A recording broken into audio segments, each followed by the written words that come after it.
जय श्री राम। अब तक हमने सुना कि केवट श्री रामचंद्र जी को नाव में बिठाने से मना कर देता है और कहता है कि तुम्हारा पांव रखते ही जब अहिल्या नारी बन गई तो मेरी नाव भी नारी बन जाएगी, फिर मैं अपने बच्चों को कहाँ से खिलाऊंगा।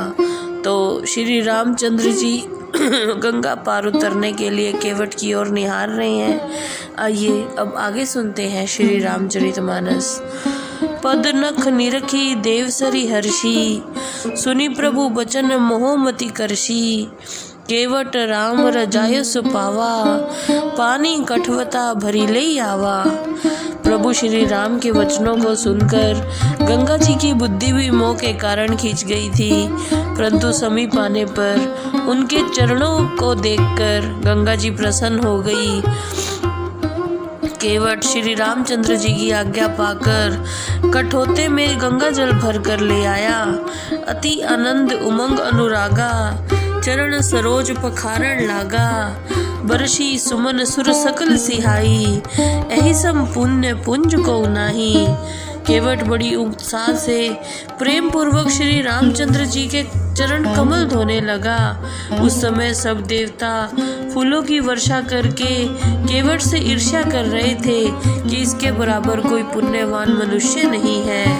पद पखारी जल पान करी, आप सहित परिवार। पितृ पार करी प्रभु पुनि, मुदित गयो लई पार। चरणों को धोकर अपने परिवार सहित केवट ने चरणामृत को भी पी लिया। चरणामृत के प्रभाव से अपने पितरों को भवसागर से पार करके फिर प्रसन्नता पूर्वक श्री रामचंद्र जी को गंगा पार ले गया। उतरी ठाड भय सुरसरी रेता, सिय राम गुहु लखन समेता। केवट उतरी दंडवत कीना, प्रभु ही सकुचहे नहीं कुछ दीना। नाव से उतरकर श्री राम जी, सीता जी और लक्ष्मण जी निषादराज गुह के साथ गंगा जी की रेती में खड़े हो गए। केवट ने नाव से उतरकर प्रभु श्री रामचंद्र जी को दंडवत प्रणाम किया। फिर रामचंद्र जी सोचने लगे कि केवट को गंगा उतराई का तो कुछ दिया ही नहीं। पिया हिय की सिय जाननी हारी, मनि मुदरी मन मुदित उतारी। कहेउ कृपाल लेहि उतराई, केवट चरण गहे अकुलाई। स्वामी के हृदय की बात समझने वाली सीता ने मणि जड़ित अंगूठी उतारकर प्रसन्न हृदय से राम को दी। तब दयालु राम ने उस अंगूठी को केवट को देकर कहा, यह तुम्हारी नाव की उतराई है। यह सुनकर केवट ने उनके चरण पकड़ लिए। नाथ आज मैं कहाँ न पावा, मिटे दोष दुख दारिद दावा। बहुत काल मैं किन्हीं मजूरी, आज दीन विधि बिन भले बुरी। केवट बोला, हे स्वामी, आज मैंने तुमसे क्या नहीं पा लिया।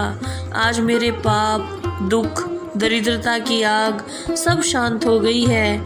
मैंने बहुत समय तक मजदूरी की, आज विधाता ने मुझे मेरी मजदूरी प्रदान कर दी है। अब कुछ नाथ न चाही मोरे, दीन दयाल अनुग्रह तोरे। फिरती बार मोहि जो देबा, सो प्रसाद मैं सिर धरि लेबा।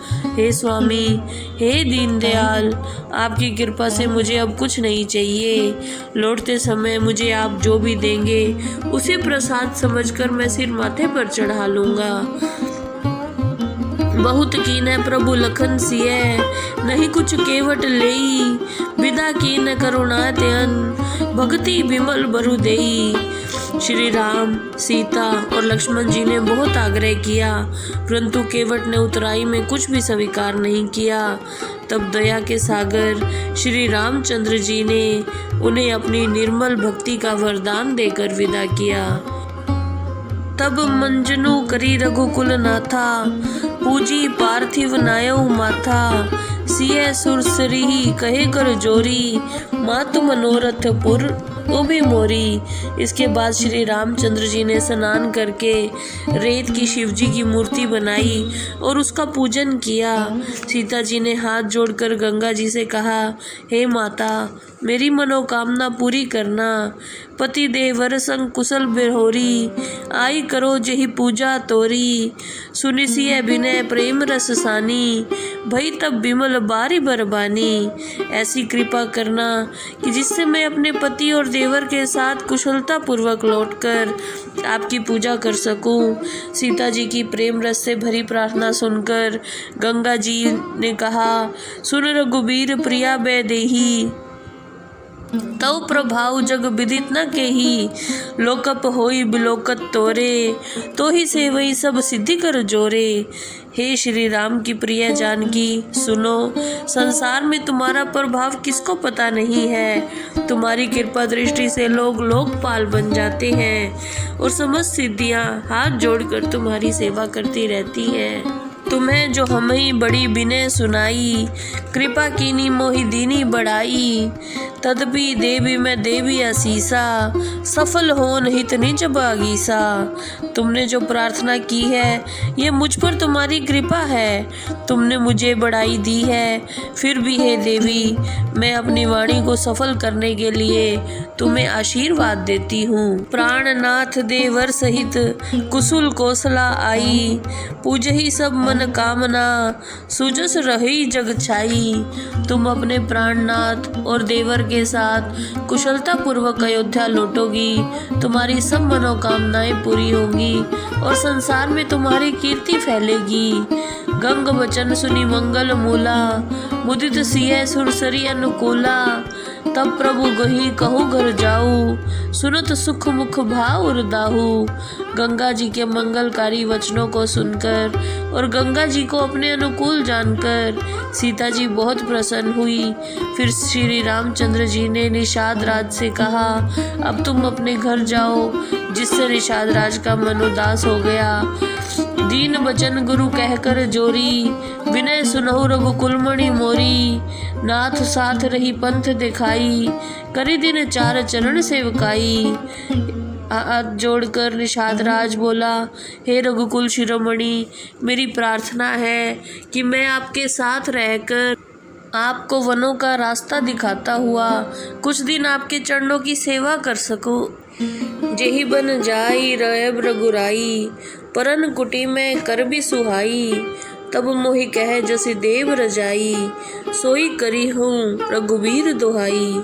हे राघव, आप जिस भी वन में जाकर रहेंगे वहाँ मैं आपके लिए पत्तों की सुंदर कुटिया बनाया करूँगा। फिर आप मुझे जो आज्ञा देंगे मैं वही करूँगा। सहज सने राम लखी तासु, संग लीन है गहु हृदय हुलासु। पुनि गुह याति बोली सब लीन्हे, करी परितोष विदा तब कीने। श्री रामचंद्र जी ने उसके स्वाभाविक प्रेम को देखकर उसको अपने साथ ले लिया, जिससे निषाद राज बहुत अधिक प्रसन्न हुआ। इसके बाद उसने अपने कुटुंबियों को बुलाकर उन्हें समझाकर विदा किया। तब गणपति शिव सुमरी प्रभु, नाई सुरसरी मात। सखा अनुज सिय सहित बन, गवन कीने रघुनाथ। तब भगवान श्री रामचंद्र जी, गणेश जी और शिव जी का सिमरन करके और गंगा जी को मस्तक नवाकर अपने सखा निषाद राज, छोटे भाई लक्ष्मण और सीता जी सहित वन को चल पड़े। तेहि दिन भयो बिटप तर बासु, लखन सखा सब कीन्ह सुपासु। प्रात्य प्रात कृत करी रघुराई, तीरथ राज दिख प्रभु जाई। उस दिन एक वृक्ष के नीचे निवास किया। वहां भाई लक्ष्मण और मित्र ने सब सुख के साधन एकत्रित कर दिए। सुबह होने पर प्रातः काल की क्रियाओं से निपटकर तीर्थों के राजा प्रयागराज के दर्शन किए। सचिव सत्य श्रद्धा प्रिय नारी, माधव सरिसमित हितकारी। चार पदार्थ भरा भंडारू, पुण्य प्रदेश देश अति चारू। इस तीर्थ राज प्रयाग का मंत्री सत्य है, श्रद्धा स्त्री है और बेणी माधव जैसे हितकारी मित्र हैं। चारों पदार्थों से भरा हुआ भंडार है और पुण्य स्थान ही इसका सुंदर राज्य है। संगम सिंहासन सुठी सोहा, छत्रु अक्षय बटु मुनि मन मोहा, चवर जमुन अर गंग तरंगा, देखी होई दुख दारिद भंगा। श्री गंगा यमुना सरस्वती का संगम ही इसका सुंदर सिंहासन है और मुनियों के मन को मोहित करने वाला अक्षय वट ही उसका छत्र है। गंगा यमुना सरस्वती इन सब की लहरें ही चंवर हैं, जिनके दर्शन मात्र से ही दुख और दरिद्र नष्ट हो जाते हैं। सेवहि सुकृति साधु सुचि, पावहि सब मन काम, बंदी वेद पुराण गण, कहीं बिमल गुण ग्राम।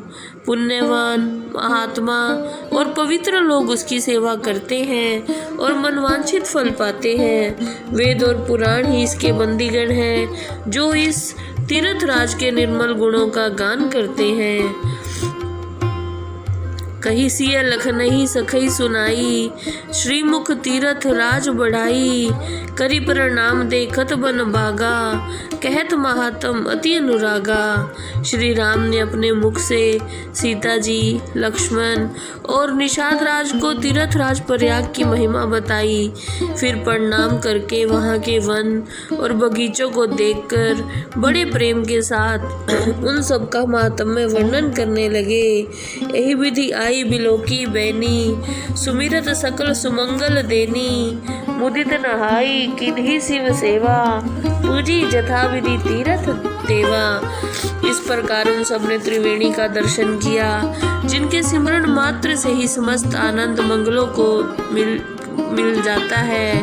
त्रिवेणी में आनंद पूर्वक स्नान करके शिव जी का पूजन किया, फिर विधि पूर्वक तीर्थ देवताओं का पूजन किया। जय श्री राम।